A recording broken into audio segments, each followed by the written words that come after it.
Vamos a abordar el tema de la economía durante el COVID-19, posibles efectos y retos en el corto y mediano plazo.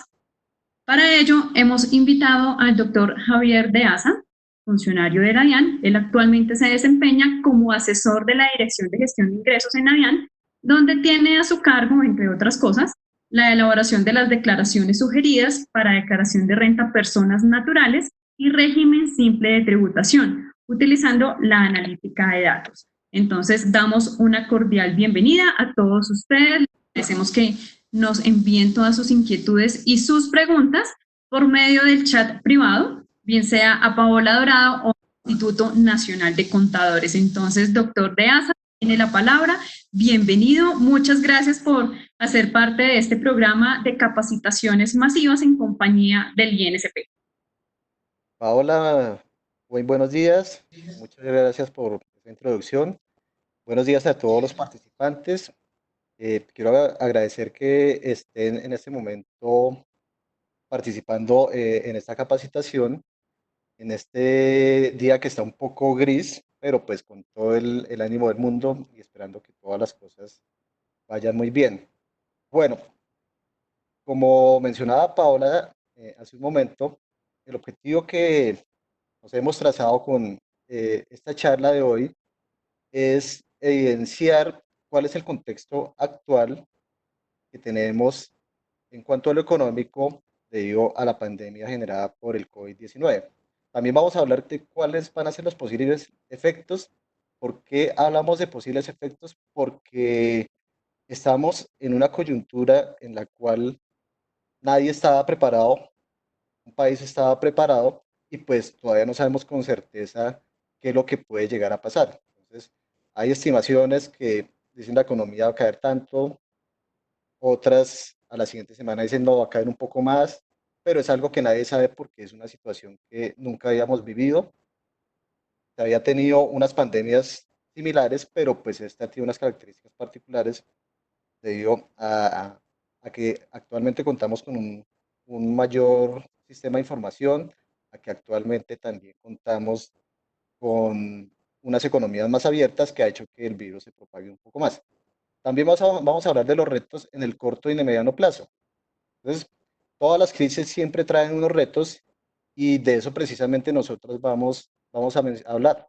Vamos a hablar de esos retos que están ya, que están a la mano y cuáles son los que se van a venir en el mediano plazo para que nosotros nos vayamos preparando porque hay un cliché eh, que se utiliza mucho en estas crisis y es que hay que reinventarse. Y realmente esta es una oportunidad para repensar cómo veníamos haciendo las cosas y empezar a avanzar hacia lo que llamamos como una minimización de lo que vamos a tener con el efecto, con el impacto que está teniendo el COVID-19 en la economía. Entonces, bueno, ¿cómo hemos distribuido esta capacitación? Está la introducción que la acabamos de hacer, está el contexto. Vamos a hablar de los principales efectos en la economía. Como les mencionaba hace un rato, vamos a mencionar aquellos de mayor relevancia, pero sin obviamente dejar a un lado aquellos que también nosotros vamos a tener y que es importante mencionarlos. Y finalmente vamos a hablar de cuáles son esos retos y desafíos que vamos a tener en el corto y en el mediano plazo. Bueno, para iniciar, quiero mostrarles un diagrama que es quizás el primer diagrama que le muestran a uno cuando toma su primera clase de economía, que es la economía circular. ¿Por qué quiero mostrarles esto? Porque este diagrama que es del más básico en cuanto a la capacitación en economía, nos muestra cómo es ese flujo por medio de cual interactúan los diferentes actores en una economía, cuáles son esos mercados por medio de los cuales interactúan. Y acá ya vamos a empezar a visualizar cómo el COVID-19 nos va a empezar a afectar diferentes estancias de esta economía circular. Entonces, por acá tenemos el gobierno, tenemos los hogares y tenemos las empresas que están en amarillo. Entonces, eso es de cualquier economía. Y en azul tenemos cuáles son los principales mercados por medio de los cuales ellos interactúan. Entonces, tenemos el mercado de los factores de producción, el mercado financiero y el mercado de bienes y servicios. Entonces, ¿qué es lo que estamos viendo actualmente con la pandemia? Que entramos en un aislamiento obligatorio que ha hecho que tengamos un choque inicialmente de oferta. ¿A qué me refiero con un choque de oferta? A que muchas empresas han tenido que cerrar temporalmente y eso hace que la oferta en ese servicio sea menor. Pero también estamos teniendo un choque de demanda y ese es el choque que más preocupa a todos los gobiernos, tanto en el corto como en el mediano plazo, y es que inevitablemente vemos acá los hogares, los hogares están disminuyendo su consumo. ¿Y por qué están disminuyendo su consumo? Por varias razones. Tenemos los hogares que han perdido sus ingresos, es decir, se han quedado sin empleo y obviamente tienen que ajustar sus planes de consumo. Y esto va a afectar el mercado de bienes y servicios. Pero ¿de dónde viene el ingreso de los hogares? Viene del mercado de los factores de producción, que es el del cual interactúan tanto las empresas como los hogares. Entonces, si nosotros tenemos empresas que no están trabajando al 100%, las que no están funcionando, pues obviamente eso va a tener un efecto que está relacionado con el despido de los trabajadores. Hemos visto casos en los cuales también se ha llegado a una negociación de reducir el salario en un porcentaje de los trabajadores para permitir que se tenga un mayor cortocircuito de flujo. Entonces, acá tenemos ya ese primer efecto, ¿cierto? Por acá tenemos el efecto en la oferta, ¿sí? Que viene por acá, ¿cierto? Acá tenemos la demanda. Y eso es lo que nosotros estamos viviendo. Estamos viviendo una situación en la cual tenemos tanto choque como de oferta como demanda. Muchas de las recesiones que uno ve a lo largo del tiempo se han dado por choques de demanda, es decir, que el consumo de los hogares disminuye, que el consumo del gobierno disminuye un poco y que las inversiones disminuyen también, pero esta es una situación atípica en la cual estamos viendo un choque por los dos lados. Bueno, ahora bien, tenemos el gobierno, ¿cierto? Entonces, acá tenemos otro efecto de, del COVID. Tenemos los hogares pagan impuestos, ¿cierto? Entonces, muy probablemente se preguntarán, bueno, pero de acuerdo con este diagrama, las empresas se están haciendo los locos y no están pagando impuestos. La verdad es que bajo este modelo, bajo este circuito, se supone que los hogares son los propietarios de las empresas. Entonces, el pago de impuestos se hace por medio de los hogares. Entonces, acá hay algo fundamental. Acá hay un ahorro público, ¿sí? Acá tenemos un ahorro privado, ¿cierto? Estamos acá viendo el mercado financiero y eso es lo que también se va a empezar a ver afectado. Por el lado del ahorro privado, pues los hogares van a tener que acudir a sus ahorritos que tenían para poder sobrellevar esta situación. Por el lado del gobierno, ya vamos a hablar más adelante de eso, pero vamos a enfrentar una disminución en el ahorro, vamos a presentar, o sea, presentar no solamente en Colombia, sino en todos los países del mundo, un incremento en los déficits fiscales, que vamos a profundizar más adelante, pero acá vamos a tener algo que es lo que se busca que en el corto plazo, incluso en el mediano plazo, le dé mayor dinamismo a la economía, que es por medio de las compras públicas. De acuerdo con estimaciones de la OCDE, las compras públicas equivalen más o menos entre el 15 y el 17% del Producto Interno Bruto. Si uno hace ese cálculo para Colombia, son alrededor, son más de 100 billones de pesos que están destinados a ese gasto público. Y de acá lo fundamental y el papel que tiene el gobierno en la economía, no solamente en tiempos tranquilos, sino en ese momento, en esa coyuntura fuerte, y es que va a terminar siendo uno de los principales, si no el principal jalonador de la economía para lograr salir adelante en el menor tiempo posible. Y ya se van a dar cuenta, con unas cifras que les voy a mostrar más adelante, que los mercados financieros nos ven bastante bien, los organismos multilaterales ven bastante bien, en el sentido que vamos a ser de los países que va a sobrellevar mejor eh, esta situación. Bueno, entonces, tenemos, como les decía, afectado en el ingreso de las empresas, afectado el ingreso de los hogares y vamos a tener también afectado el ingreso del gobierno. Entonces, acá vamos a tener un efecto generalizado de disminución en el ingreso y pues obviamente eso también le va a pegar al ahorro, eh, al ahorro de toda la economía. Bueno, el mercado financiero. Entonces, el mercado financiero es muy importante entenderlo y más en esta actual coyuntura por la siguiente razón. Hay unos cálculos que se hacen lineales en los cuales se dice que el margen de intermediación es muy alto en Colombia, es decir, la diferencia entre la tasa a la cual los bancos hacen sus captaciones, ya sea por CDTs, por cuentas de ahorro o por cualquier otro instrumento financiero, y la tasa de interés a la cual ellos colocan esos dineros, es decir, la tasa de interés a la cual hacen los préstamos.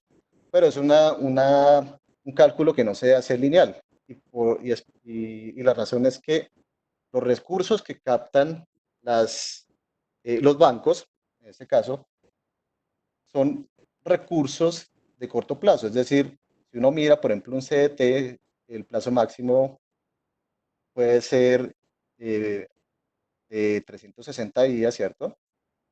Incluso hay unos con un mayor plazo, pero los créditos que ellos ponen para hogares, para empresas y para el mismo gobierno son a un mayor plazo y estos recursos, al tener un mayor plazo, también implican un mayor riesgo. Entonces, es un cálculo que no se debe hacer lineal y por eso la importancia en ese circuito del sector financiero. Ellos lo que hacen es transformar recursos de corto plazo en recursos de largo plazo y darle liquidez a la economía, obviamente, de acuerdo con ciertas, llamémoslo de esta forma, ciertas características o cierto trabajo en conjunto con gobierno, en este caso, vía Banco de la República y en la actual coyuntura también vía gobierno.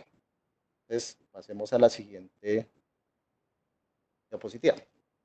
Bueno, quiero mostrarles una simplificación de cómo las enfermedades infecciosas, cómo esas enfermedades que se conocen como transmisibles, tienen un impacto en la economía. Es una simplificación porque existen otros canales de transmisión que hacen que este diagrama sea un poco más amplio, pero de acuerdo con la capacitación de hoy, esta es la simplificación que más nos va a servir para entender cómo se está viendo afectada la economía colombiana, cómo se está viendo afectada la economía mundial y cómo, de acuerdo con lo que veíamos con ese flujo circular de la economía, nosotros vemos en qué parte se va a estar afectada. Bueno, entonces, acá vamos a tener los principales efectos que tienen las enfermedades infecciosas o enfermedades transmisibles. Uno es la morbilidad, otro es la mortalidad. Entonces, acá es donde está la gran preocupación de todos los gobiernos del mundo, porque la morbilidad, es decir, ese contagio que se está dando, puede crecer a tasas muy altas en caso de no tomarse las medidas adecuadas que hagan que en un tiempo muy corto, en un tiempo muy corto se llegue a un gran contagio que sobrepase la capacidad que tiene el sistema hospitalario de cada país. Entonces, con la morbilidad uno tiene dos efectos. Uno, que debido a esta circunstancia, las personas van a estar incapacitadas, es decir, van a estar por fuera del mercado laboral. Entonces ya hablamos de un aislamiento donde Algunas personas por fuerza mayor quedaron por fuera del mercado laboral, pero también uno puede tener personas, en este caso trabajadores, que aún conservan sus trabajos, pero que han resultado contagiados y actualmente están incapacitados. Entonces, acá tenemos ese efecto. Pero también tenemos un efecto adicional y es que en Colombia, y no solamente en Colombia, sino en países como los de América Latina, países en vías de desarrollo, vamos a tener personas que por ciertas comorbilidades que tienen, deben ser cuidados por familiares. Entonces, son personas que, por ejemplo, al contagiarse con el COVID, pueden eh, requerir el acompañamiento de familiares y eso hace que estos familiares tengan que salir temporalmente del mercado de trabajo.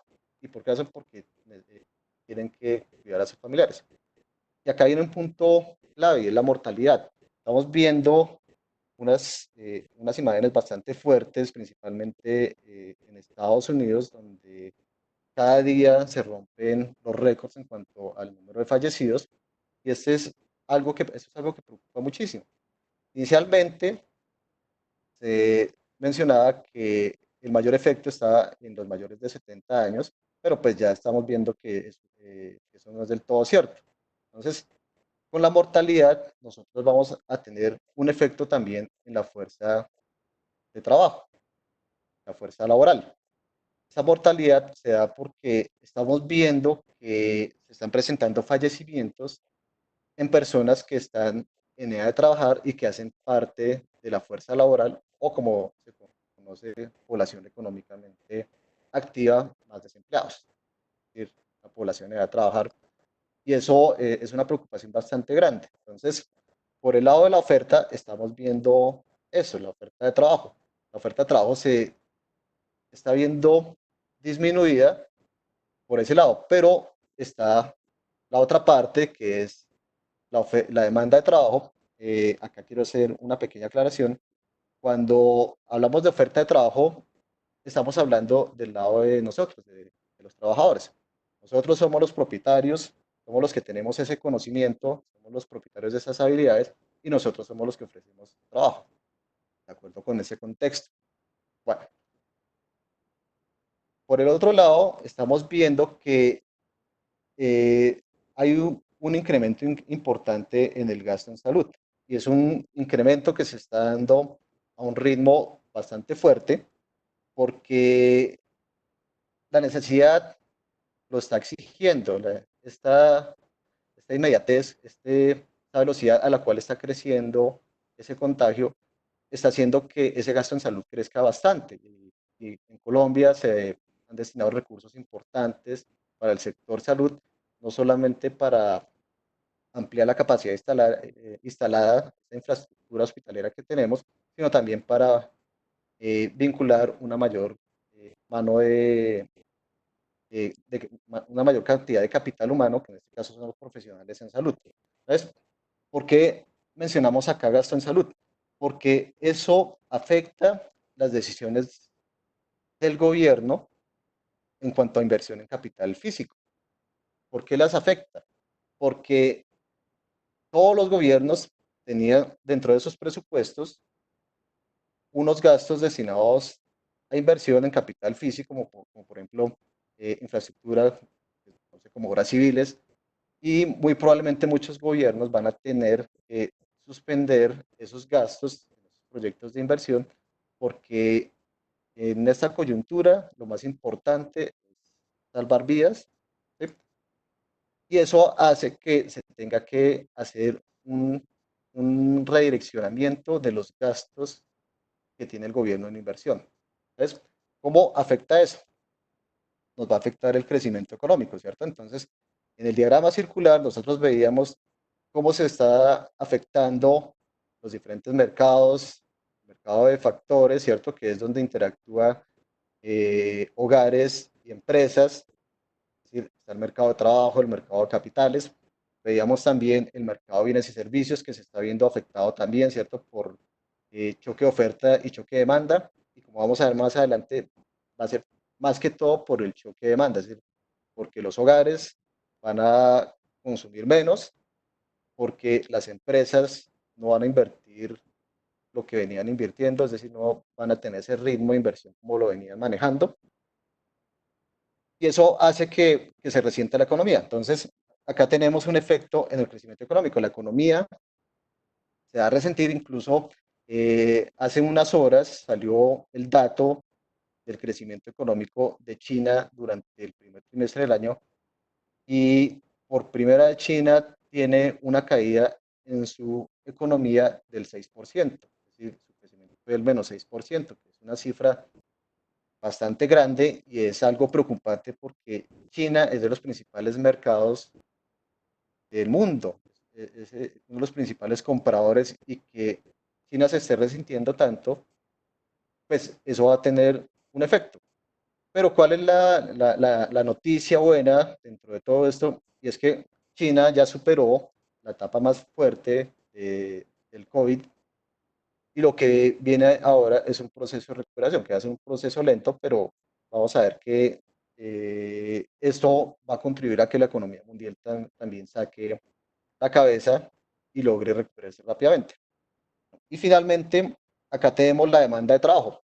¿Por qué yo la puse acá? Porque es lo que estamos viendo que está ocurriendo en todos los países, y es que como las ventas se han disminuido, es decir, la demanda viene cayendo, los hogares están consumiendo menos, las empresas están invirtiendo menos, vamos a tener un menor crecimiento económico, y pues si las empresas están produciendo menos, es decir, en este caso algunos sectores económicos están produciendo menos de lo que tradicionalmente vienen produciendo, pues obviamente vamos a tener un efecto en el empleo. Y ese efecto del empleo se da porque las empresas necesitan hacer unos ajustes en sus planes de gasto, y pues lo que esperamos es que ese choque sea lo menor posible, y en eso es que vienen trabajando todos los gobiernos para minimizar el impacto negativo. Eh, Ningún gobierno ha hecho que no vaya a tenerse un efecto, porque eso sería completamente real. Lo que siempre se ha hecho es que sí va a tener un efecto, y lo que están trabajando todos los gobiernos, por ejemplo, el gobierno colombiano viene trabajando muy fuerte, es en el diseño de políticas económicas que permitan minimizar el impacto que nosotros vamos a tener con eh, con el COVID, es decir, durante la etapa de contagio. Y algo que es aún más importante es lo que vamos a tener después de superar esta pandemia.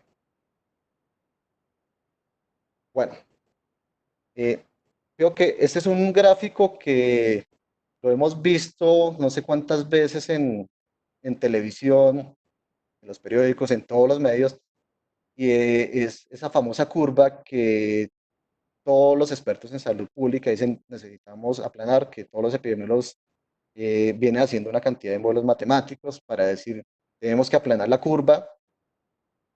Entonces, por ejemplo, acá en el caso rojo, la roja, tenemos la curva sin políticas de contención, es decir, sin ninguna intervención, y la azul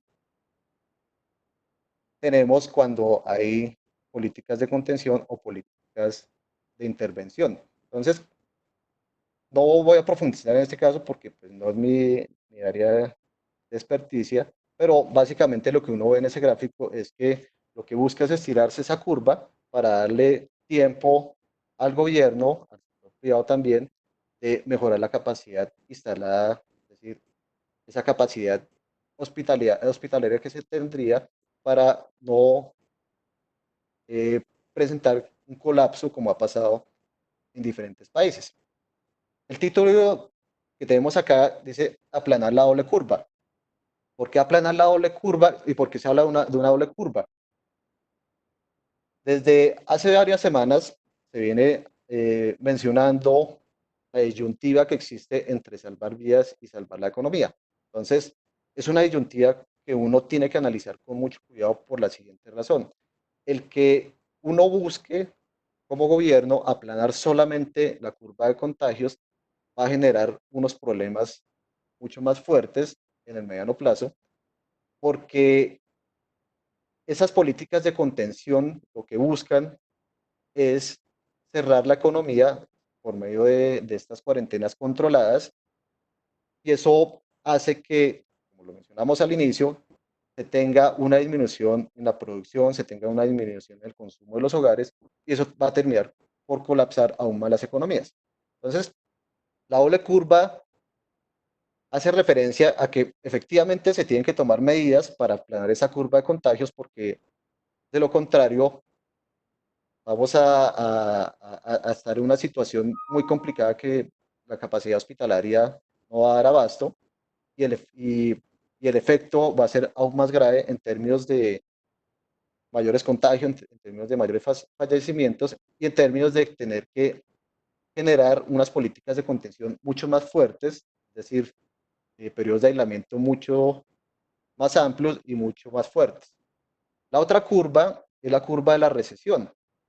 Entonces, lo que se busca con aplanar esa curva de la recesión simultáneamente con el aplanamiento de la curva de los contagios es precisamente porque al perderse tantos empleos, en el caso de que se lleven a cabo solamente políticas de contención y no se, digámoslo de esta forma, no se tenga en cuenta que también la economía, si tiene una caída muy fuerte, va a terminar perjudicando principalmente a las personas más vulnerables.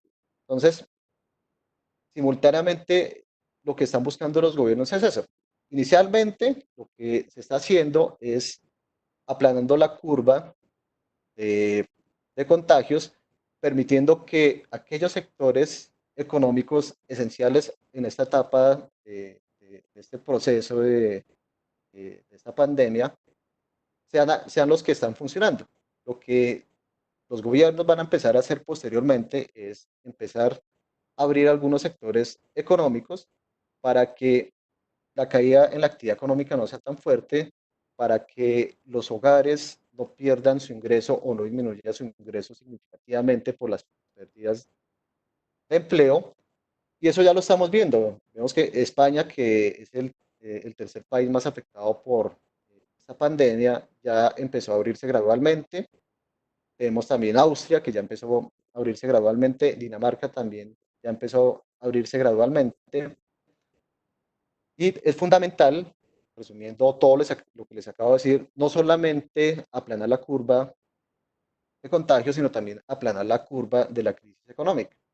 Entonces, acá lo que uno busca es que esa, ese tiempo que la economía va a estar restringida no genere incrementos muy fuertes en la tasa de desempleo y que esos incrementos que se generen en la tasa de desempleo no generen mayores caídas de ingreso, una mayor cantidad de hogares en situación de pobreza y en situación de pobreza extrema. Entonces, les quería mencionar esto de aplanar la doble curva porque no podemos hablar de una disyuntiva como tal, porque si nos vamos al extremo de contener solamente el contagio, vamos a tener un efecto mucho más grave, que es muchos hogares en pobreza y pobreza extrema, que recuperar todo lo que se ha venido recuperando en los últimos años acá en Colombia, es decir, los hogares que se han logrado sacar de la pobreza y de la pobreza extrema, estaríamos en una situación peor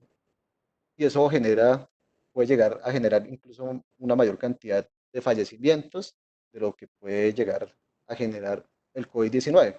Un ejemplo es, si uno tiene una mayor cantidad de hogares en pobreza extrema, por otro lado, uno va a tener una mayor cantidad de hogares, me refiero, no por otro lado, sino en ese mismo ejemplo, con dificultades nutricionales y con otro tipo de enfermedades no transmisibles que pueden generar una mayor mortandad de lo que hace el virus.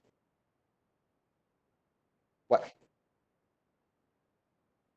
vamos a hablar ahora de cuáles serían estas principales variables que uno ya está viendo que se están viendo afectadas y que uno esperaría que se van a seguir viendo afectadas en el corto plazo e incluso algunas en el mediano plazo. Entonces,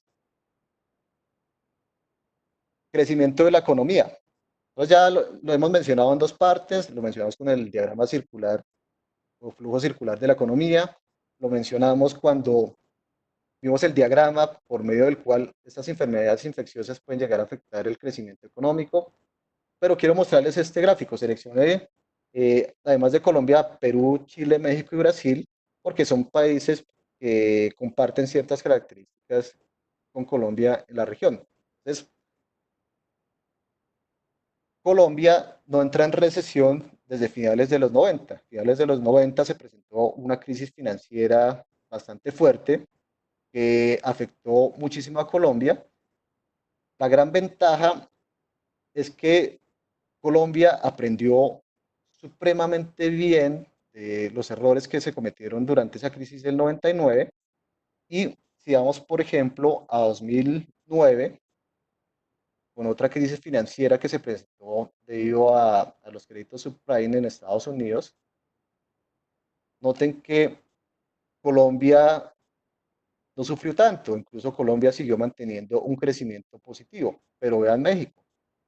Comparamos México en 2009 con México de 1999, noten que la caída fue supremamente fuerte en el 2009 y hace pensar, bueno, no es que haga pensar, sino que está mostrando que México es más vulnerable a choques externos por un lado y también que puede ser que las políticas económicas que haya llevado para mitigar esa crisis no fueran eh,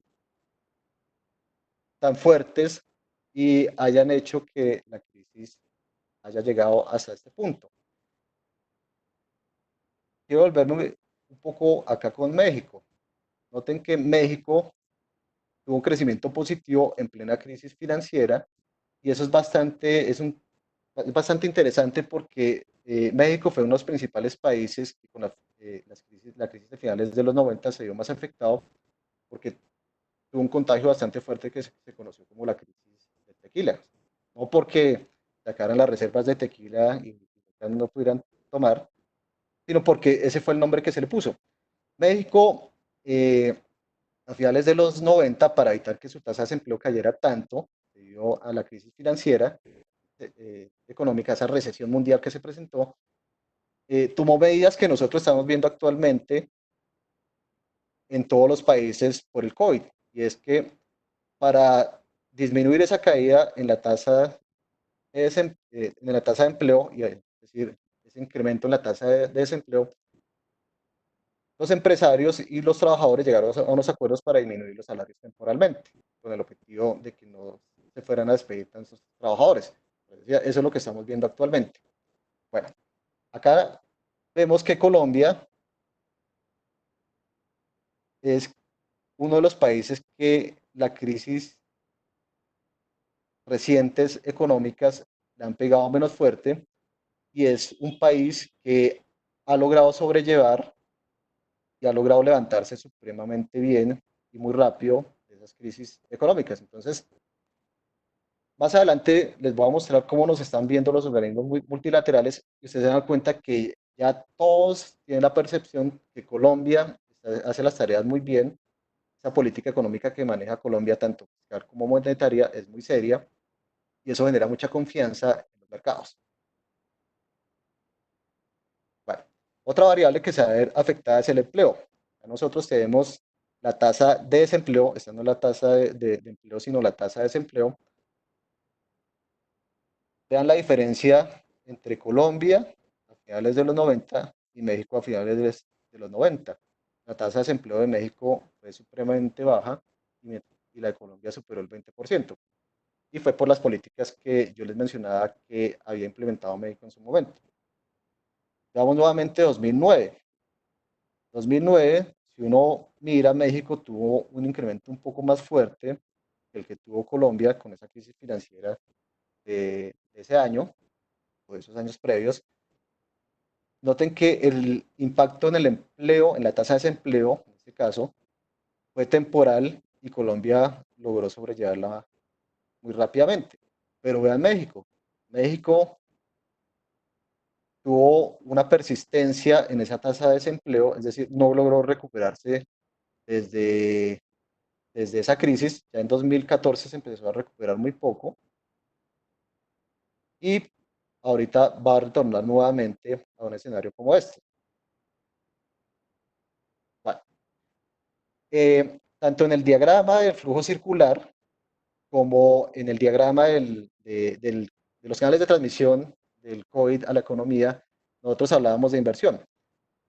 La formación bruta de capital es conocida como esa aproximación a esa medición de la inversión que tiene en un país, tanto de sector privado como sector público. Entonces, nuevamente acá Colombia, noten que a finales de los 90 la confianza, estamos hablando del crecimiento que ha venido teniendo esa inversión medida por la formación bruta de capital a lo largo del tiempo.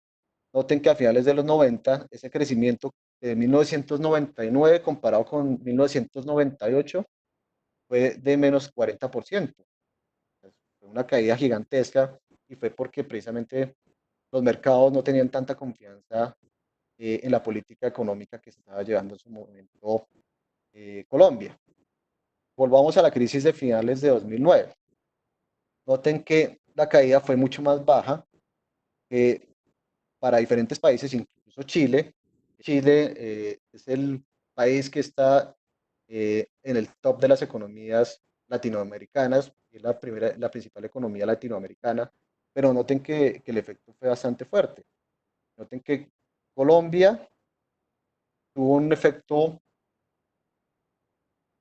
en cuanto al crecimiento negativo, pero fue suave comparado con los otros países, solamente superado por Brasil. Y noten que a finales en 2015, cuando se presentó la crisis petrolera, cuando el precio del petróleo se desplomó, Colombia logró mantener una dinámica relativamente buena, diferente a Perú y diferente a Brasil. Bueno, estos datos que les voy a mostrar a continuación son de un estudio reciente que realizó el Banco Mundial, cuyo nombre es la economía en el COVID-19. Entonces, el Banco Mundial hizo unas proyecciones para todos los países de América Latina de cuánto iba a ser el crecimiento al cierre de 2020 y cuánto se esperaba que fuera el crecimiento para 2021. Entonces, miremos Brasil y México. Brasil y México, junto con Ecuador, que no lo incluí acá en esta presentación, son los países a los cuales les va a ir peor durante la crisis eh, generada por el COVID-19. Brasil va a caer 5%, México 6%, es decir, la economía. Ecuador también está por el orden del 6%. Y cuando uno mira el dato para toda América Latina de cuál sería el crecimiento, es de 4,2%. Es decir, tanto Brasil como México como Ecuador están por encima del promedio de crecimiento negativo que tiene toda la región. Es decir, están por encima de ese punto de referencia y en este caso no es bueno estar por encima porque quiere decir que les está yendo peor. Brasil, lo que se espera es que en 2021 tenga una recuperación y crezca su economía al 1,5% con respecto a 2020 y México 2,5%. Vamos Chile. Chile, según el Banco Mundial, tendría una caída en su economía del 3%. Cuando hablo de la economía me refiero al Producto Interno Bruto, pero noten ese efecto que va a tener Chile en 2021. Va a tener un crecimiento bastante grande. Vamos ahora a Colombia. Colombia, de acuerdo con las estimaciones del Banco Mundial, tendría una caída del 2% en su economía este año, que si uno analiza la situación en la cual estamos, nos va relativamente bien. Y en la región es uno de los países a los cuales le va mejor. Y noten que también va a tener un incremento significativo en 2021. Entonces dirán, bueno, pero es que 3,4% no es tan significativo, pero para la coyuntura actual, crecer un 3,4% en 2021 es algo muy bueno. Entonces, uno tiene estas proyecciones, lo que yo les decía al inicio de la presentación, todo esto es una foto que tomaron en un momento determinado de tiempo. ¿Qué va a pasar hacia adelante? Todavía no lo sabemos completamente. Hay una hipótesis que yo me planteo y es que en cuanto un país anuncia que ya tiene la vacuna, va a tener la economía mundial un efecto rebote, es decir, viene cayendo la economía mundial cuando ya se anuncia que ya se tiene una vacuna, va a haber un rebote para algunos países, ese rebote en la economía va a ser muy bueno, para otros va a ser un poco más lento, pero va a ser un efecto rebote a nivel mundial. Y pues lo que uno espera es que en países de la región que vienen haciendo las cosas bien como Chile, como Colombia, como Perú, ese efecto rebote va a ser bastante bueno. Entonces, en términos generales, los organismos multilaterales ven que nos va a ir relativamente bien. Incluso el director del Fondo Monetario Internacional para Colombia, para la región, dio una entrevista ayer en la cual menciona que en el caso de que Colombia logre sortear muy bien esta crisis, como lo ha venido haciendo, Colombia va a ser el país que va a liderar el crecimiento de toda la región. ¿Sí? ¿Por qué dice eso el Fondo Monetario? Porque desde antes de la crisis Colombia ya venía haciendo las cosas muy bien, la economía venía creciendo supremamente bien. El primer trimestre de Colombia fue, fue bueno y eso nosotros lo podemos ver en el recaudo de impuestos que durante el primer trimestre creció casi al 10%, que ese es un dato muy bueno porque estamos comparándolo con un año que fue muy bueno en términos de recaudo, que fue 2019.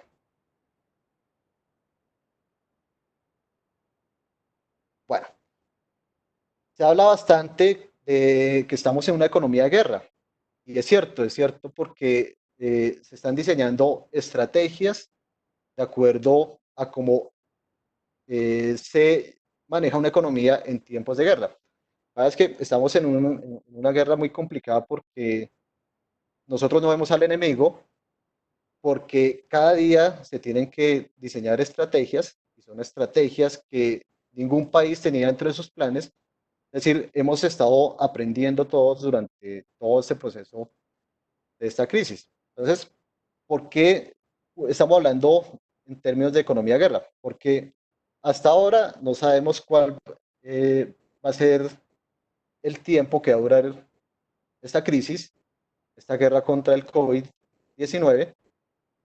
Es algo que todavía es incierto. Incluso si se llega a anunciar la vacuna en los próximos meses, como ya eh,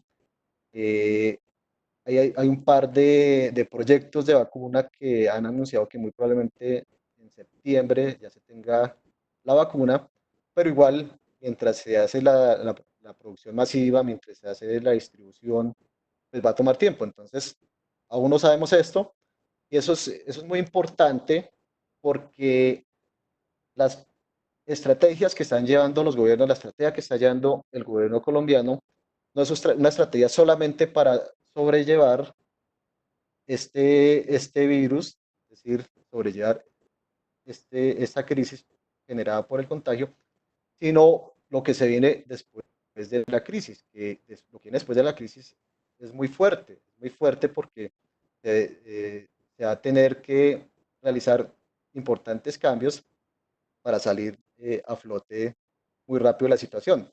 Que como veamos en el slide anterior, Colombia ya en 2021 va a estar creciendo al 3.4% de acuerdo con el Banco Mundial. Es decir, las estrategias no son solamente para contener el virus, sino son estrategias para recuperarse muy rápidamente de ese virus.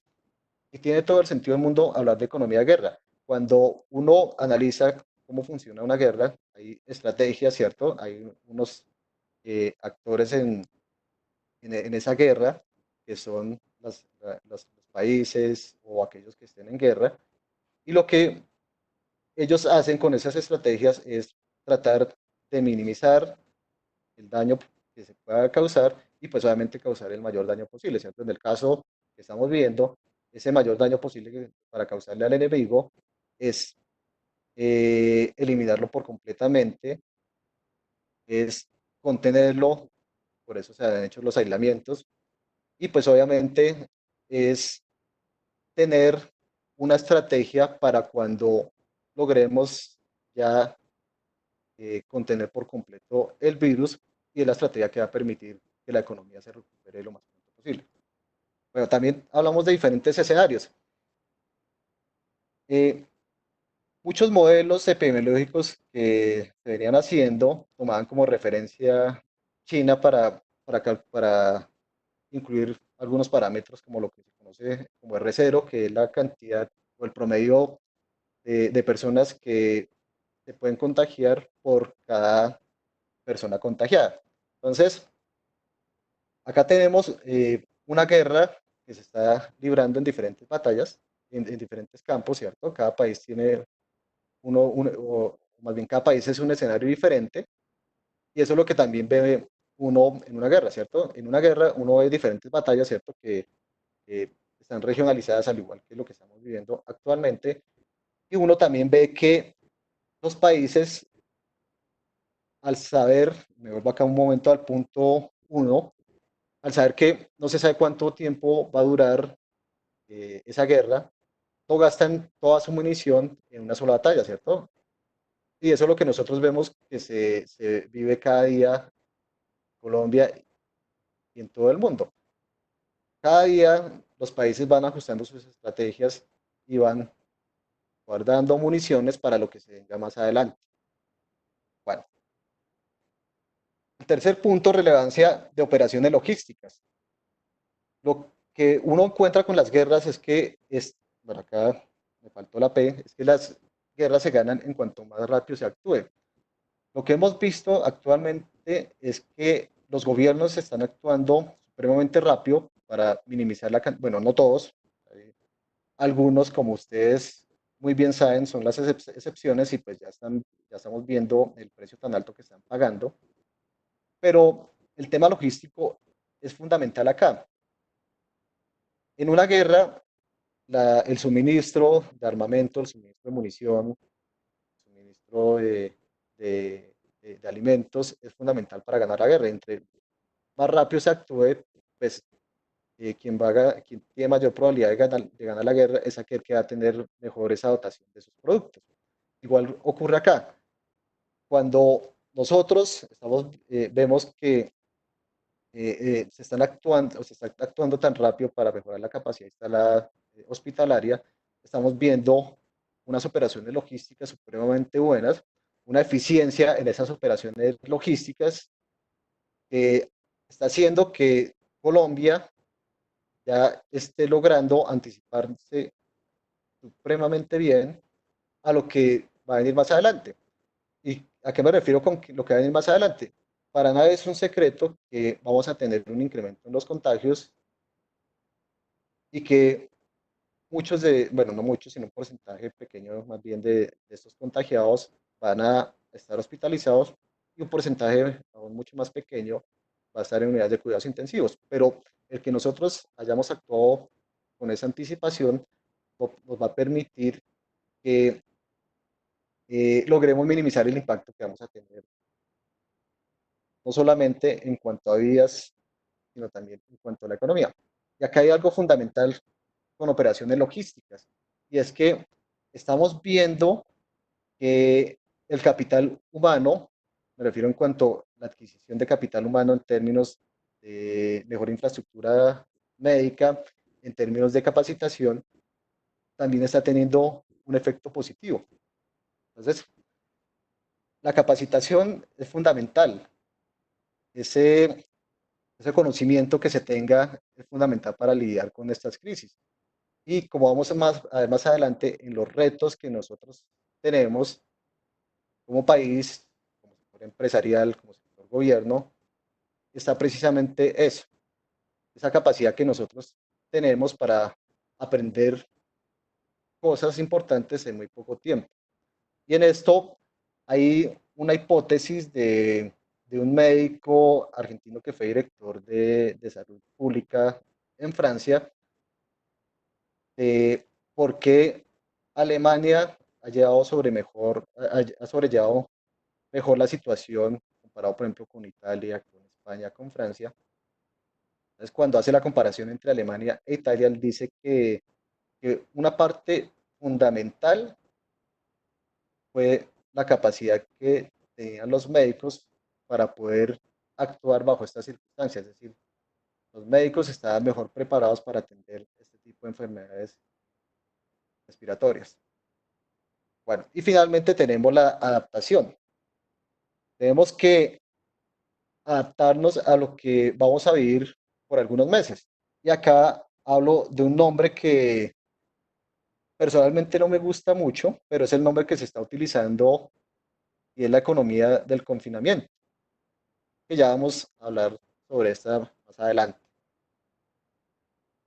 Bueno, ¿qué se ha hecho en Colombia? Y es algo que vale la pena rescatar, porque como se ha actuado, ha sido muy rápido, muy eficiente y el tiempo nos va a dar la razón en que debido a esa prontitud y a esas buenas políticas económicas que se han tomado acá en Colombia, vamos a tener un menor impacto en la economía nacional y vamos a tener una recuperación más rápida y una recuperación que va a ser muy buena comparado con lo que nosotros vamos a cerrar este año. Entonces, por el lado de la política fiscal, se ha llevado lo que se conoce como una política expansionista. Las políticas expansionistas lo que buscan es ir en contra de lo que se conoce como el ciclo económico. Nosotros veíamos en la gráfica del aplanamiento de la doble curva que la curva de la recesión, nosotros vemos una caída en la actividad económica y lo que buscan esas políticas expansionistas es precisamente eso, precisamente que la caída sea lo menor posible y la recuperación sea lo más rápido posible. Es decir, que la duración y la profundidad sean lo menor posible. Y acá estamos haciendo esto. Hay un mayor gasto público, ¿cierto? ¿Sí? Y acá hago un pequeño paréntesis, es que al estar en una situación atípica que nunca antes se había vivido, se ha tenido que ser bastante creativo y es tratar de llegar a la población más vulnerable por medio de subsidios, ¿cierto? Ya ustedes conocen los diferentes programas del gobierno, como son, por ejemplo, la devolución de IVA a los hogares de menores ingresos, como el incremento del subsidio a familias en acción y otro tipo de gastos focalizados que buscan minimizar el impacto en los hogares más vulnerables. También por el lado del ingreso, el lado del gasto del gobierno, ¿sí? Vemos un mayor incremento. También estamos viendo unos beneficios tributarios que tienen como objetivo darle liquidez, darle caja a las empresas para que puedan sobrellevar de la mejor manera esta crisis que se está viviendo. Entonces, se está actuando con toda la artillería que se tiene, ¿sí? Nuevamente, como les decía, no gastando todas las municiones en este momento porque tenemos que ir gradualmente. El poder predecir lo que va a suceder es muy complicado. Yo hago la comparación como cuando alguien quiere tratar de predecir qué va a pasar con el dólar. Tenemos una volatilidad muy fuerte, estoy hablando primero sobre el dólar, que hace que sea muy difícil tratar de predecir, si no imposible, lo que puede llegar a pasar con, con el dólar. Y estamos viviendo también en un momento de incertidumbre, ahora sí hablando tema económico, es muy difícil poder estimar si efectivamente vamos a llegar a ese crecimiento de menos 2% como dice el Banco Mundial, si va a ser más alto o si va a ser más bajo.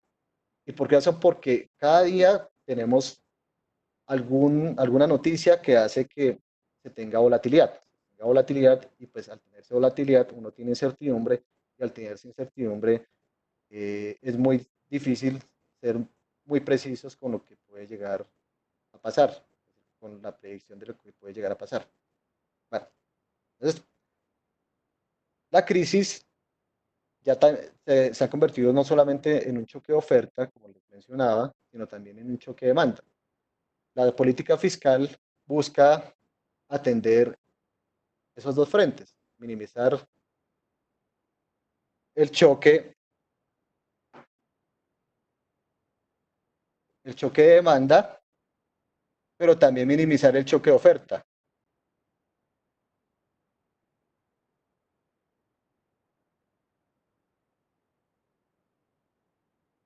Eso, entonces, se busca con estas políticas incentivar que el gobierno eh, le ayude a los empresarios, ¿cierto? Para que esa oferta no se caiga, pero también se busca que por el lado de la demanda a los consumidores tengan los recursos, algunos recursos para que su consumo no se caiga tan dramáticamente.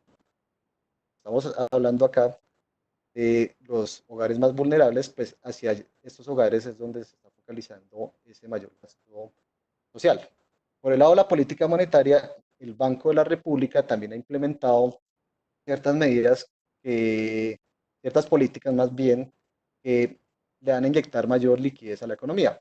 Hace unas semanas disminuyó su tasa de interés. Ya la tasa de interés de referencia es el 3,75%. Y lo que uno espera es que se tenga esa transmisión hacia otras tasas de interés del mercado. Hace pocos días anunció una disminución de encaje bancario. Eh, el encaje bancario es, es un porcentaje de las captaciones que hacen los establecimientos de crédito y que guardan en sus cajas y en el Banco de la República para tener esa reserva en caso de que se tenga que utilizar para devolver esos dineros al público. Entonces, al disminuir ese encaje bancario, es decir, esa tasa obligatoria eh, de recursos captados por los bancos que deben destinar los establecimientos de crédito para tenerlos como reserva, se les está permitiendo que tengan una mayor cantidad de recursos para poder inyectar a la economía. Es que algo que necesitamos es un sistema financiero fuerte porque ellos son los que le van a dar liquidez a la economía durante este periodo del COVID, de la crisis del COVID y lo que nos viene después. Compra de bonos, esto es algo que el Banco de la República siempre, hace desde hace mucho tiempo. Son compra de bonos, pero lo que, más bien la figura de esa compra de bonos consiste en que cuando el Banco de la República quiere inyectarle liquidez al mercado, le compra bonos al sector financiero. Principalmente estos bonos son bonos de deuda pública. Entonces, el Banco de la República le compra esos bonos, unas compras que pueden ser permanentes o temporales, para inyectarle recursos temporales o permanentes a la economía. ¿Qué es lo novedoso acá? Ese papel que se transa en esa compra de bonos, en esas operaciones de mercado abierto, como se conocen, como les decía, eran los títulos de deuda pública del gobierno, es decir, los CES. Lo novedoso acá es que esos títulos ya no son solamente los que va a comprar el Banco de la República en esta coyuntura, sino otros títulos valor. Se incluyen también unos títulos solidarios y algunos CDTs. Es decir, lo que se conoce como el colateral de esas operaciones de mercado abierto va a ser ahora no solamente, o van a ser no solamente los TES, sino otro tipo de bonos. Y eso ayuda muchísimo porque le va a generar una mayor irrigación de liquidez a la economía. Bueno, la economía del confinamiento. Pues decía, esa palabra de economía, confinamiento, no me gusta mucho, pero pues así es que muchos lo están llamando. Esta fue creada por el MIT. El MIT fue el que empezó a hablar de una economía del confinamiento. Entonces vamos a ver en qué consiste. Entonces vamos a tener unas restricciones y son restricciones que nadie sabe hasta cuándo van a durar. Incluso la Universidad de Harvard esta semana sacó un estudio en el cual dice que esos aislamientos pueden ir hasta 2022, pero pues eso está bajo un escenario supremamente pesimista en el cual no hay ninguna vacuna, pero pues actualmente hay más o menos 118 proyectos de vacunas, 75 confirmados, 78, y estos pues ya hay unos que ya están haciendo pruebas en humanos. Entonces, la probabilidad que nos vayamos hasta el 2022 es prácticamente cero. ¿Ves? Pero como vamos a seguir por confinamiento, no solamente en Colombia, sino en todo el mundo, para evitar que el virus se- se propague muy fuerte, y como llaman los especialistas, la estrategia del acordeón, que es ir soltando, y cuando el número de contagios vuelva a crecer, cuando el número de fallecimientos vuelva a crecer, el número de ingresados a UCI vuelvan a crecer, nuevamente se aprieta un poco, es decir, el aislamiento se hace un poco más fuerte. Entonces, acá pongo cine, transporte público y conciertos. Nosotros vamos a tener unas, unas restricciones para asistir a eventos masivos, ¿cierto? Vamos a tener unas restricciones que van a ser más a título personal, eh, de movernos en transporte público, ¿cierto? Entonces, la economía del confinamiento es precisamente eso, es buscar cuáles son aquellos sectores que están teniendo un mayor dinamismo por la coyuntura de la pandemia y utilizar esos sectores para jalonar la economía y que no caiga tanto y que logre recuperarse muy rápido. Entonces, en ese punto es fundamental tener en cuenta lo que estamos viendo actualmente. Las compras online vienen creciendo y es una oportunidad para que nosotros empecemos a masificar el tema de las compras online, obviamente bajo ciertas restricciones, bajo cierta regulación, ¿cierto? Temas de seguridad de la información, temas tributarios, entre otros, pero son sectores que van a tener una dinámica muy fuerte y que van a seguir moviéndose supremamente bien. Los domicilios que están atados a esas compras online, eh, no sabemos por cuánto tiempo tengamos que seguir acudiendo a domicilios, y me refiero a no sé qué tanto tiempo, porque a pesar que nosotros ya logremos superar el COVID, que ya estemos en el escenario en el cual ya está la vacuna, ya logramos que hasta la última persona contagiada ya esté sana, sí vamos a tener un efecto en la confianza de los consumidores, ¿cierto? Entonces, durante algún tiempo que nadie sabe, nosotros como consumidores vamos a evitar ir a eventos masivos, como les mencionaba, vamos a minimizar la ida a los supermercados, y eso hace que se tenga una dinámica fuerte en ese sector. Acá en la mitad pongo un, eh, un tema que no está dentro de restricciones, dentro de las oportunidades que estábamos mencionando. Es un tema que está relacionado o puede estar relacionado tanto con restricciones como con oportunidades, y es el uso de la tecnología de información, el uso de la inteligencia artificial, todo este uso de la tecnología para poder monitorear a las personas contagiadas y de esta manera poder tener un mejor control de la pandemia. Entonces, ¿por qué lo pongo en la mitad? Porque hay un tema ético que lo menciona todo el mundo, y es que se estarían violando unos principios de privacidad, ¿cierto? Y acá lo que dicen los expertos es, estamos en este caso sí en una disyuntiva. permitir que mi privacidad sea accedida por quienes van a manejar estos datos, a cambio de yo poder tener una mayor libertad de moverme como me movía antes de la pandemia. Entonces, es un tema que todavía está sobre el tapete, es un tema que realmente no es nuevo, el tema del uso de las tecnologías de la información para, para, eh, para prevenir enfermedades, pero es algo que se venía utilizando más que todo con enfermedades no transmisibles, como aquellas asociadas al tabaco.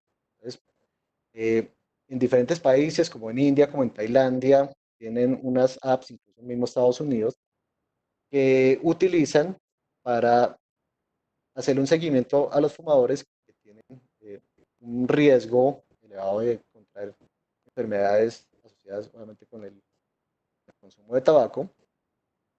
Y cada vez que hay algún movimiento que hace que la persona decida fumar nuevamente, se le envía una alerta. ¿Sí? Entonces, lo que están buscando muchos gobiernos, incluso China ya lo tiene, Corea del Sur ya lo tiene, es hacer ese seguimiento. Lo que es importante acá y es que sea muy claro y sea completamente ético, y por eso sería fundamental que los gobiernos sean quienes administren esos datos, que los gobiernos sean quienes hagan a partir de ahí toda la política pública en salud, toda la focalización incluso de gasto, porque va a tener información supremamente buena o real. Y ahí es donde ya uno pasaría de ese dilema ético hacia un dilema que ya ni siquiera uno lo tendría que llamar dilema, sino hacia una situación en la cual el gobierno puede utilizar esa información para un bien común. Entonces,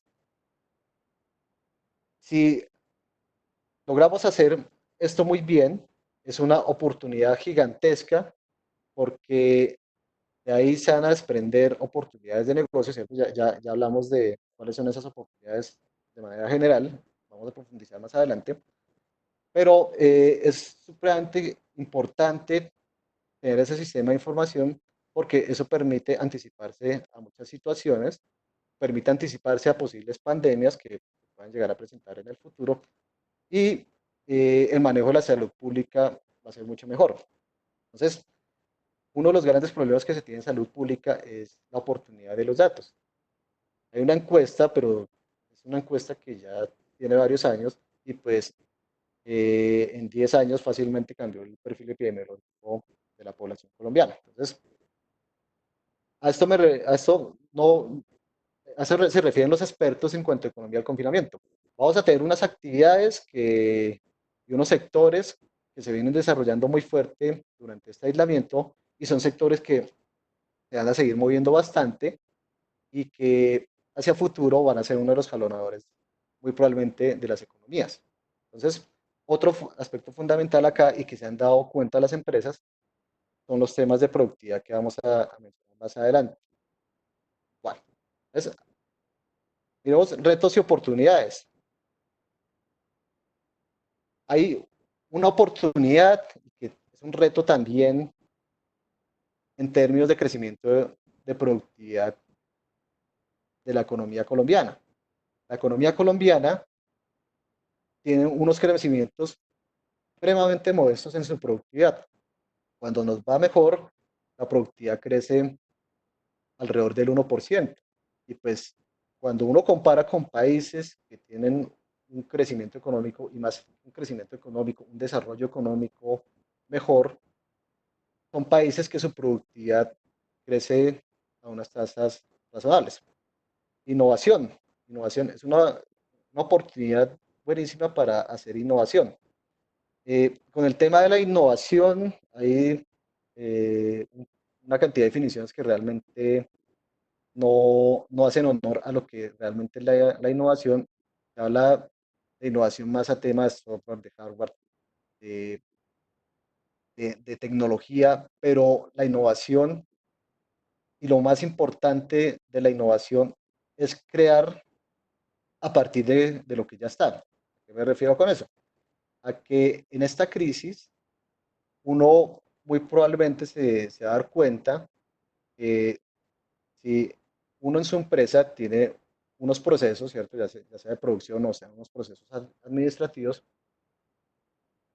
algo como el trabajo en casa le pudo haber mostrado a uno que los procesos no estaban tan bien definidos y que si yo con los mismos trabajadores, con el mismo objetivo de la empresa, yo puedo hacer una reorganización de esos procesos y puedo ser más eficiente y pues obviamente también puedo ser más productivo. Entonces, eso es a lo que se refiere a la innovación, a que con lo que ya está se puedan hacer cosas nuevas y se pueda mejorar.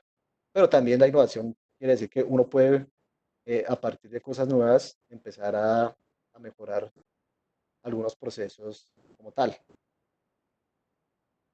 Bueno, yo les mencionaba la productividad. Entonces, la productividad, acá tenemos un estudio en el cual yo participé y que publicamos en 2016 en una revista científica, en el cual nosotros queríamos ver qué tan bien nos iba en cuanto a crecimientos en la productividad comparado con tres países, con Chile, con Colombia y con Corea del Sur. Entonces, si vemos acá Colombia, durante el periodo analizado que fue de 2009 a 2012, su productividad era negativa. No tiene el sector industrial. Tenemos, al igual que el sector manufacturero, tenemos unas caídas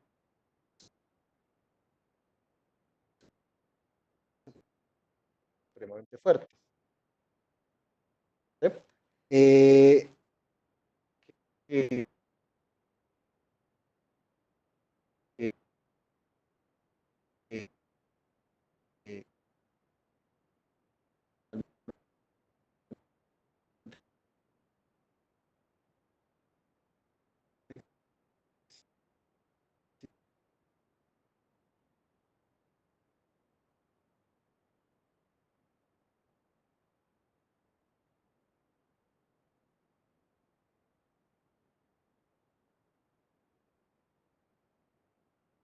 Señor de Asa, ¿nos escucha? O Juliana, sí, hemos perdido la comunicación.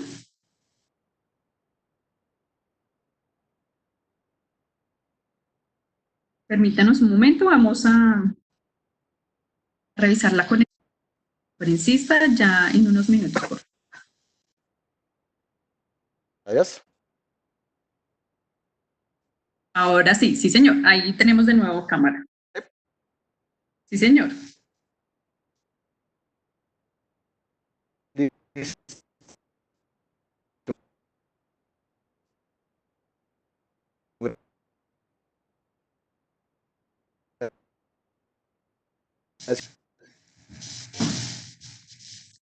Señor de Perdón, Asa, ¿tenemos algún inconveniente con la conexión a Internet? Porque se le está escuchando, pero entrecortado. bueno, ok. Ahí le escuchamos bien y tenemos OK Sí, cámara. sí, ¿me escuchan? Bueno, bueno, gracias. Bueno, les mencionaba que ese fue un de crecimiento de la productividad comparado con otros países.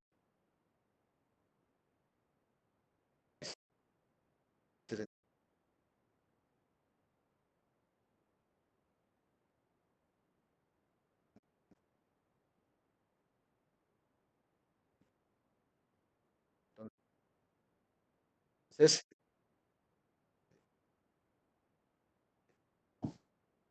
en todos los sectores económicos, ¿cierto? Doctor, tenemos igual, seguimos con la interferencia para la transmisión. Corea del Sur es muy particular.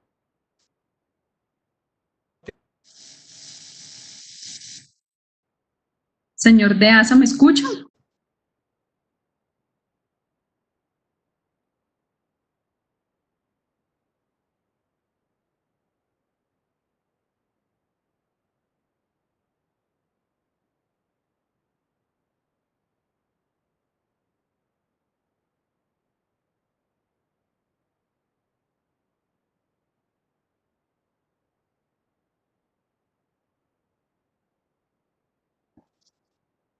Pedimos excusas por la interrupción, ya estamos restableciendo la conexión con nuestro especialista. Su comprensión, por favor, ya volvemos en unos minutos, por favor.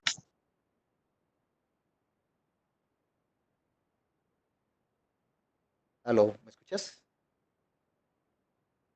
Ahí le escucho, sí, señor. Sí. Bueno, bueno, entonces les decía que ese fue un estudio que se hizo hace algunos años, en el cual yo participé y en el cual no salíamos muy bien librados, excepto el sector minero energético en cuanto a crecimientos de la productividad.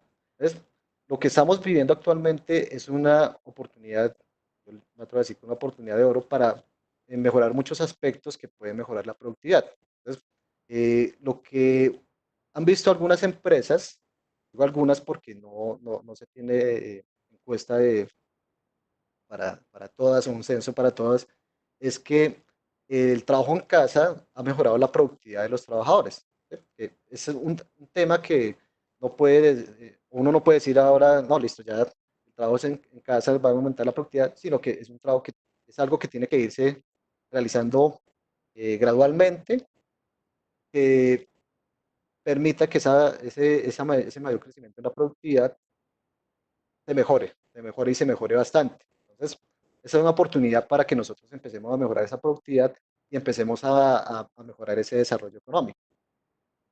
Bueno, todos los medios mencionan que eh, el medio ambiente se viene recuperando por el confinamiento y es algo que es cierto, es algo que uno tiene que mencionar. Lo que nosotros vamos a ver más después de esta crisis es que todo aquello relacionado con la economía del cuidado, con la economía tal, con el crecimiento verde, se les va a dar una mayor relevancia. Y la razón es sencilla, son sectores que le pueden aportar mucho a la economía, yo sostenible, y son sectores que si se hacen muy bien las cosas, van a generar una gran cantidad de empleos, van a generar mejoras en el ingreso de los hogares, van a mejorar mayores ingresos en las empresas. ¿Y por eso? Porque todo va a apuntar hacia eso, todo va a apuntar hacia el crecimiento sostenible. Acá yo les tengo unos resultados de un estudio también en el cual yo participé y que buscaba medir cómo eran esos cambios de productividad en la economía colombiana, incluyendo como insumos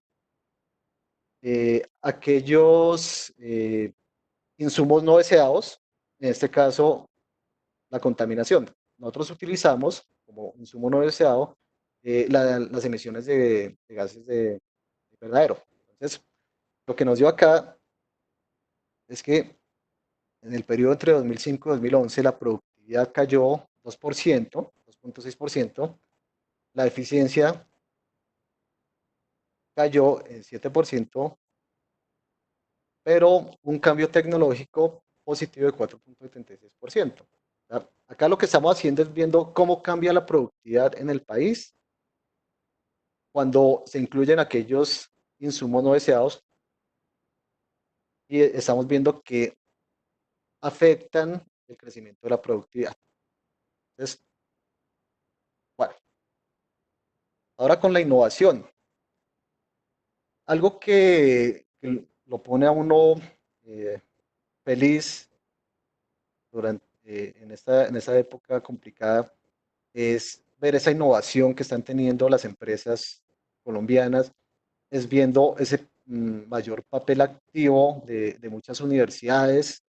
Es una crítica que se le ha hecho a la academia durante varios años y es esa, esa desconexión que tienen algunas universidades con el mundo real, pero acá estamos viendo que son instituciones que realmente sí están preparadas para ayudar a que las situaciones mejoren, ayudar a que la economía eh, salga adelante y que no no era como lo que se decía, que estaban allá encerradas en una burbuja desconociendo el contexto real. Entonces, acá tenemos varios ejemplos y que son ejemplos de innovación, son ejemplos de, un, de aprovechar esta crisis para reinventarse. En que Indumil, que tradicionalmente fabrica armamento, fabrica munición, fabrica explosivos, se unió con la Universidad de La Sabana para producir ventiladores para unidades de cuidados intensivos.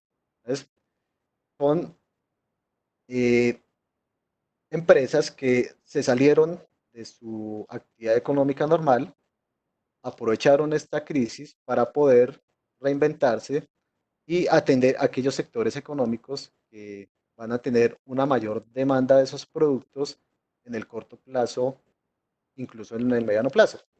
Y eso es una oportunidad de negocio muy buena porque, como vemos acá en la otra noticia, que Colombia producirá tapabocas N98 y noten que son mejores que los que está produciendo Estados Unidos y que por ahora no se están distribuyendo y que además son más baratos. Entonces, la demanda por tapabocas, es decir, ese consumo de tapabocas, vamos a tener un incremento constante, no sabemos hasta cuándo. ¿Sí? Es decir, así como la crema dental es un artículo de primera necesidad de los hogares actualmente, el tapabocas muy probablemente se va a convertir también en un artículo de primera necesidad de todos los hogares. Entonces, una oportunidad que han venido aprovechando muchos y no son solamente ellos. La Universidad de Antioquia también ya tiene tres prototipos de ventiladores mecánicos. Eh, Tengo entendido que se unieron con Challenger para fabricarlos. Es decir, las empresas están aprovechando esta crisis, están viendo esas oportunidades de negocio, están innovando, porque noten que si miramos Indumil y miramos la Universidad de La Sabana, ellos no están adquiriendo maquinaria nueva, sino sencillamente están haciendo lo que yo les mencionaba hace un rato. Con lo que ellos ya tienen, con esos insumos que ya tienen, se reinventaron y están produciendo algo que están necesitando no solamente los hospitales acá en Colombia, sino los hospitales a nivel mundial. Entonces, esa innovación sí nos está llevando a cosas buenas y eso es algo importante que tenemos que tener en cuenta. Ya les mencioné hacia dónde, hacia qué sectores puede ir o puede moverse la economía en los próximos meses, incluso en los próximos años. Bueno, finalmente, acá tenemos unas oportunidades y retos. Yo pongo entre paréntesis cambio tecnológico. ¿Por qué pongo entre paréntesis cambio tecnológico? Porque todo lo que estamos viendo, todas esas oportunidades y esos retos están asociados con el cambio tecnológico. El cambio tecnológico, al igual que la innovación, se manejan en ocasiones en un contexto que no es el adecuado para definirlo. El cambio tecnológico se asocia principalmente a máquinas, a mejor software, pero realmente el cambio tecnológico, cuando uno lo pega con la innovación, puede ser una idea para reestructurar lo que ya se tiene y hacer las cosas de una manera más eficiente. Entonces, cambio tecnológico, obviamente ahí genera un rechazo y es que eh, la tecnología desplaza mano de obra. Decirles que no sería falso. Si hay un desplazamiento de mano de obra no calificada, pero lo que uno observa a lo largo del mediano y largo plazo, en la implementación de un cambio tecnológico, es que ese cambio tecnológico trae unos beneficios positivos. Entonces, les voy a mencionar varios. El cambio tecnológico va a traer, obviamente, unas mejoras en los procesos de producción, una mayor eficiencia, una mayor productividad, y eso se ve traducido en menores precios. ¿Cierto? Entonces, ¿qué implica que se tengan menores precios? Si los precios son más bajos, la adquisición de esos productos dentro de la canasta de bienes y servicios que adquiere un hogar va a liderar ingresos. ¿Por qué va a liderar ingresos? Porque pues, se está pagando menos por esos productos. Al liderar ingreso, el hogar puede destinar ese ingreso no adicional, sino ese ingreso, o bueno, sí puede ser un ingreso adicional por ese menor precio pagado, le permite al hogar adquirir otros bienes y servicios de otros sectores. Es decir, cambio tecnológico en un sector trae beneficios no solamente al sector en términos de menor precio, sino también a otros sectores porque libera ingreso para que los hogares puedan adquirir una mayor cantidad de bienes y servicios de otros sectores.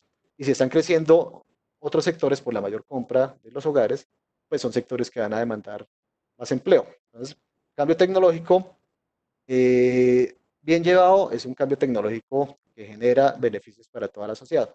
Yo siempre pongo un ejemplo.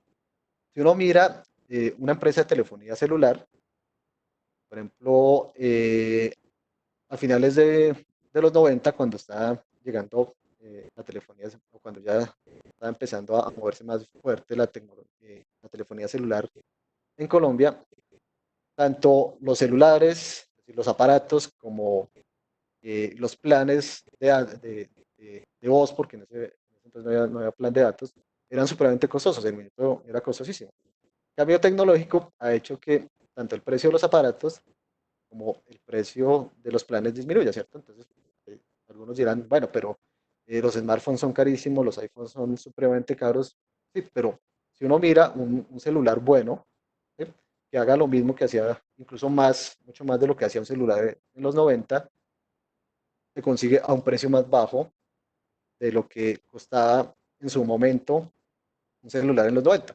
Si uno actualiza los precios de un celular, el precio de un celular en los 90 a precio de hoy, yo estoy casi seguro que casi alcanza, si no pasa, el precio de un smartphone. ¿Sí? Entonces, ese cambio tecnológico trae beneficios. Si uno mira esa liberación de ingreso en este ejemplo, por ese menor pago por los minutos de celular, ha permitido que una mayor cantidad de hogares tenga acceso a los productos. ¿Sí? Ha permitido también que otros sectores, como les decía, también crezcan. Y si uno mira la planta de personal que tenía algunos de estos operadores móviles a finales de los 90 con lo que tiene actualmente, el crecimiento en el número de trabajadores ha sido gigantesco. Entonces, el cambio tecnológico sí trae beneficios y trae beneficios a toda la economía. Si se sabe ya muy bien, son beneficios que son muy buenos y mejoran la calidad de vida de todos los habitantes del país. Y es algo que se tiene que hacer y que se tiene que seguir haciendo. Y esta es una oportunidad para hacer eso, para aumentar ese cambio tecnológico. Si me vuelvo un poco a los ejemplos de innovación que les mostré hace un rato, ahí estamos viendo innovación, estamos viendo cambio tecnológico, estamos viendo acumulación de capital humano. Todos estos conocimientos que se van adquiriendo, si yo después continúo con mi misma actividad económica en la empresa, me van a ayudar muchísimo para mejorar mis procesos. ¿Sabes? Y yo aproveché la crisis, por ejemplo, para hacer tapabocas, pero el core de mi negocio no era hacer tapabocas, sino era hacer, por ejemplo, eh, o por ejemplo, la producción de textiles, pues eso quiere decir que ese proceso que yo hice para aprender a hacer tapabocas me sirvió bastante. ¿Sí? Y un caso más extremo, Indumil está ayudando a la Universidad de La Sabana a fabricar esos ventiladores. Eh, el conocimiento que ellos adquieren o están adquiriendo les va a servir seguramente para mejorar todos sus procesos productivos y eso va a redundar en mayor eficiencia y en un mayor empleo. Bueno, entonces, ¿qué sectores son los que se espera que tengan una mayor dinámica durante esta crisis y posterior a esta crisis? Obviamente el sector de alimentos, ¿cierto?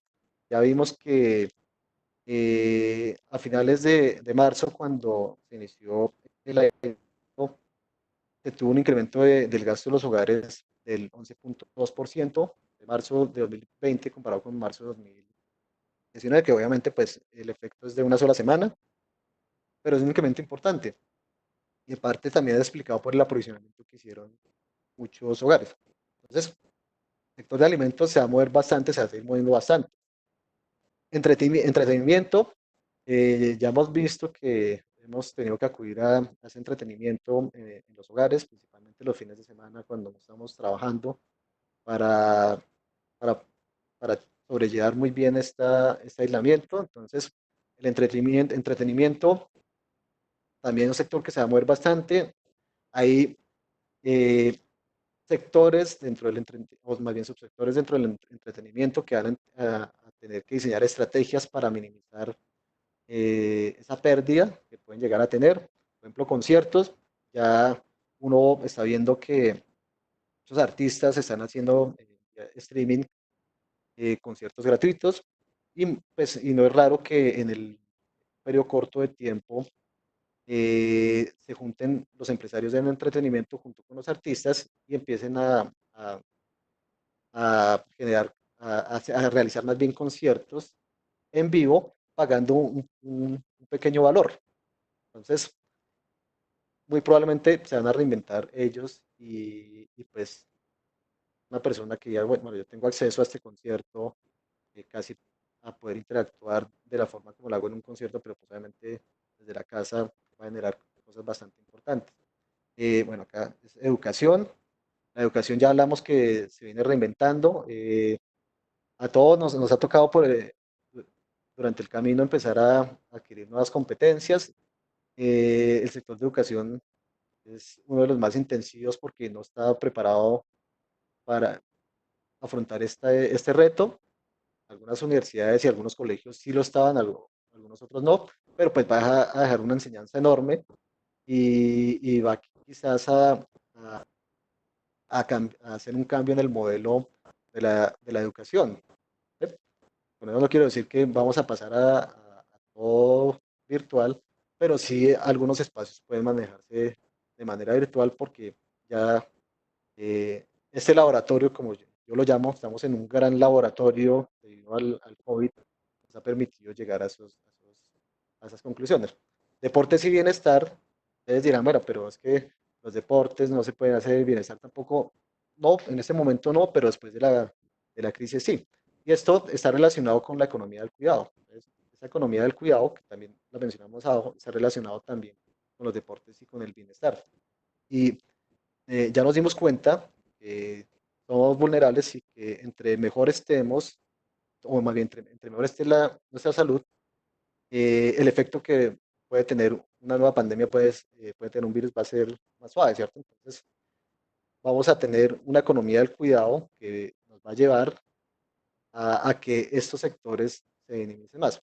Servicios industriales, ya estamos viendo el caso de la fábrica de estos ventiladores. Estados Unidos también viene trabajando bastante fuerte. Entonces, ese tipo de servicios industriales y servicios industriales también es todos los servicios de mantenimiento, pues van a tener una dinámica importante, eh, no solamente ahorita, sino después de la crisis. Hay tecnología en salud. eh, Van a empezar muy probablemente a salir unas apps, a pesar que ya hay para temas de salud, temas de cuidado, van a salir aparatos eléctricos muy probablemente, que es el siguiente punto, van a ayudar a esa tecnología en salud. Y son sectores que se van a empezar a mover bastante. Y finalmente, como les mencionaba, la reducción en los costos que tienen las oficinas. Entonces, este gran laboratorio en el cual estamos ha permitido mostrar que se puede llegar a un balance entre la reducción de costos por parte de las empresas y hacia una mejor calidad de vida de los hogares. Me refiero, esa calidad de vida está relacionada con los tiempos de desplazamiento de la casa al trabajo, del trabajo a la casa. Está relacionada también con que se puede tener un mayor espacio para compartir con los seres queridos. Entonces, todo esto que obviamente son oportunidades, van a irse desarrollando. No estoy diciendo que eso ya está desarrollado, que ya está inventado, sino todo esto va a ir gradualmente y pues el gran reto acá es uno ver por qué lado se puede empezar a mover para eh, tener un mayor crecimiento en el largo plazo, que es hacia allá, es a lo que uno le tiene que apuntar. Obviamente a sobrevivir a la crisis, pero después de la crisis a mejorar con respecto a lo que yo tenía antes de la crisis. Bueno, muchas gracias. Eso era lo que yo les traía para hoy. Muchas gracias, señor de Asa. Entonces, vamos a revisar sesión de preguntas. Por Webex no he recibido ninguna. No sé si Alejandro por Facebook tenemos algunas preguntas para nuestro conferencia. Por favor. Muy buenos días, Paola, ¿cómo estás? Muy buenos días, Javier. Muchas gracias por la capacitación y no, por el momento no nos Buenos ha días. llegado ninguna pregunta por parte de Facebook Live. No sé si esperamos unos 2 minuticos a ver si de casualidad alguien envía preguntas. Perfecto. Perfecto. Tenemos aquí a Marisol Rey que nos dice, para nosotros los contadores, ¿qué ideas tienen? Bueno, para los contadores, ¿me escuchan? Sí. Bueno, para los contadores, hay algo que es fundamental y es que eh, se viene un tema de planeación financiera importante por parte de las empresas. Esa planeación financiera está relacionada con los retos que se vienen, está relacionado con las restricciones que se van a tener acá, bueno, no solamente en Colombia, vamos a tener unas restricciones en cuanto a ingresos, ¿cierto? Y las empresas van a tener que empezar a tener unas asesorías que les ayuden a mejorar su planeación financiera. Entonces, para los contadores, ¿cuál es una gran oportunidad? Hay unos cursos gratuitos que están por Coursera, por edX, incluso universidades acá en Colombia como los Andes tienen unos cursos gratuitos de planeación financiera y el adquirir esas competencias en este momento es fundamental para que ellos sirvan más allá de ser de contadores, de asesores financieros de las empresas. Ese sería como el consejo que yo daría. Perfecto, muchas gracias. Por acá no tengo más preguntas. No sé, Alejandro, ¿recibimos algo de Facebook? Sí, por acá, pues más que una pregunta, nos dejan una observación. Una seguidora nos hace un comentario y nos dice, en el caso de Andrea Montiel, el sector de entretenimiento es uno de los más golpeados ya que depende del público. Por ejemplo, los parques para los niños. Sí, Es de los- completamente de acuerdo. Completamente de acuerdo. Y pues, sí, bueno, como yo les mencionaba, hay algunos subsectores que ya están buscando la opción de brindar esos servicios de manera virtual.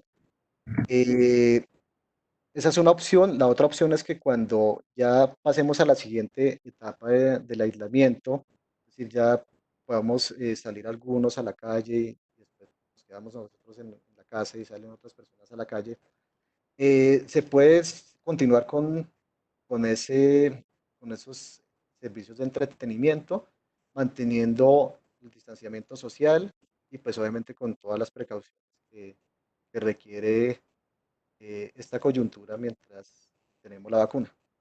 Nos llegó una pregunta a través del Facebook Live, la hace Gabriela Muñoz.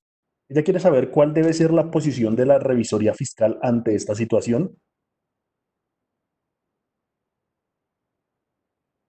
¿Cuál debe ser la posición de la revisoría fiscal? ¿En Sí, qué señor. sentido? En el caso de la economía durante el COVID-19.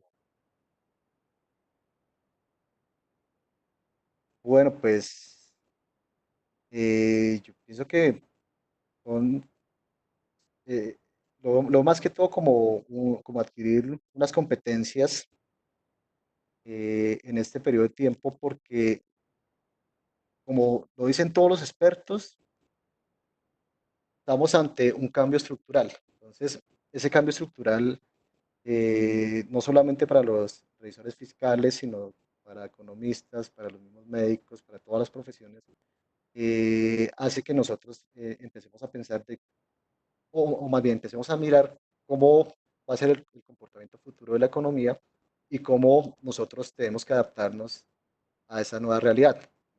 Cuando yo les mencionaba hablando de una economía de guerra, la última parte de adaptación es precisamente eso, tenemos que adaptarnos a esa nueva realidad. Perfecto, Paola, Javier, por el lado de Facebook no tenemos más. Bueno, tenemos. Ok, vamos entonces acá con Héctor Sánchez. ¿Realmente cómo se puede reactivar una economía donde más del 80% de las empresas están clasificadas como micro y pequeñas empresas? Acceso a créditos y sin beneficios sustanciales del gobierno para poder subsistir en esta situación. ¿Me repites, porfa, la pregunta que se cortó una parte? Realmente, ¿cómo se puede reactivar una economía donde más del 80% de las empresas están clasificadas como micro y pequeñas empresas, sin acceso a créditos y sin beneficios sustanciales del gobierno para poder subsistir en esta situación? Bueno, sí, efectivamente el 80% son pymes y ellos y generan más o menos el 60% del empleo. Entonces, lo que se viene haciendo desde el gobierno, por el lado del gasto público, y bueno, en general también por el lado de la política monetaria, es brindarle liquidez a, a, que a las MIPIMES, es generarle algunos beneficios que les permitan tener caja y poder sobrellevar la parte más fuerte de esta crisis. Decir que esas políticas ya están ahí y que va a ser algo sencillo, no, no va a ser algo sencillo y ningún país lo tiene sencillo, pero lo que yo invito es dado que tenemos esa actual restricción, tratar de movernos hacia aquellos sectores en los cuales se va a tener un mayor dinamismo, porque con las políticas, es decir, con esa mayor liquidez, si se puede llegar a tener acceso a un crédito, pues si yo soy o pertenezco a uno de los sectores más golpeados y no me reinvento un poco, pues sencillamente ese crédito al que yo tendría o al que yo podría llegar a tener acceso, no me va a servir mucho, me va a dar caja, ¿cierto? Pero una caja que realmente después va a tener que pagar con intereses. Entonces, la forma de ayudar a esa reactivación es tratar de movernos, ya sea temporalmente o permanentemente, hacia aquellos sectores en los cuales uno está viendo mayor dinamismo y, como yo les decía, aquellos sectores en los cuales uno espera que el dinamismo va a ser bastante fuerte en el corto y en el mediano plazo. Con base a esa respuesta, María Rey nos dice, esa liquidez significa deuda para un futuro, ¿no? Si es por crédito, sí, significa deuda para un futuro. Lo que se busca es que sea una deuda a tasas de interés muy bajas, tasas de interés subsidiadas, de tal manera que no se vea afectado el flujo de caja de las empresas en el mediano plazo. Entonces, tienen que ser créditos bajo unas condiciones especiales y lo que ha mencionado el presidente de Probancaria es precisamente eso.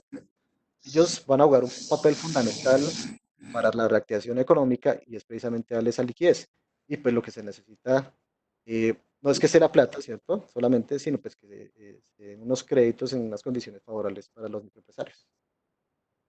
Ok, y ya nuestra última pregunta de Armando Álvarez. ¿La deuda externa de Colombia crecerá mucho por la contingencia? ¿Cuánto se proyecta? Bueno, la deuda pública ya ha venido creciendo por efecto de la tasa de cambio. Tenemos un dólar más caro que se dio principalmente por la pelea entre Arabia Saudita y Rusia. Entonces, eso ya nos generó un incremento en la deuda externa. Se está evaluando la opción de endeudarse porque estamos en una situación en la cual el déficit fiscal va a crecer, va a crecer porque el gasto va a aumentar, ¿cierto? El gasto público y también porque el recaudo puede llegar a disminuir. Entonces, sí va a haber un incremento. Lo que no se sabe en ese momento es de cuánto va a ser ese incremento de la deuda externa. ¿Por qué no se sabe en ese momento? Porque se analizan diferentes estrategias para poder llevar esta crisis y pues, como yo les mencionaba, cada día está trayendo un afán diferente para todos los países y cada día se están evaluando cuál es el comportamiento de los ingresos y de los gastos del gobierno para determinar en qué momento y en qué monto nos vamos a endeudar. Pero lo que sí es cierto es que sí vamos a tener un incremento en la deuda externa y eso va a ser generalizado para todos los países a nivel mundial. Bueno, doctor de Asa, muchas gracias por su intervención, súper valiosos y sus aportes, muy clara la información, ya nos deja ver un panorama de lo que tenemos de ahora en adelante de esta economía en nuestro país. También los invitamos a nuestro próximo evento gratuito, también con un funcionario de la DIAN, el doctor Lisandro Junco, para abordar el tema de ecosistema de la ley de crecimiento. Esto es el 20 de abril, lunes 20 de abril a las 9 de la mañana, entonces están cordialmente invitados para que nos acompañen en este maratón de capacitaciones gratuitas que tiene el INSP para ustedes. Entonces, muchas gracias por la participación. Para todos ustedes un agradecimiento. Acá está el Instituto Nacional de Contadores Públicos con su programa de responsabilidad social, llevando todo el tema de actualización profesional a sus hogares. Los dejamos con esta información, una invitación del Banco Mundial para que participen en esta encuesta virtual. Les toma más o menos 40 minutos y es relacionado con la tributación en Colombia. Entonces, los invitamos a que visiten nuestro website y de esta manera participen no solo en ese premio que es un smartwatch, sino también y en este instrumento de investigación que tiene información valiosa para nuestro país. Entonces, muchas gracias a todos, feliz tarde, feliz fin de semana. Volvemos a retomar este día lunes 20 de abril. Feliz día para todos, que estén muy bien.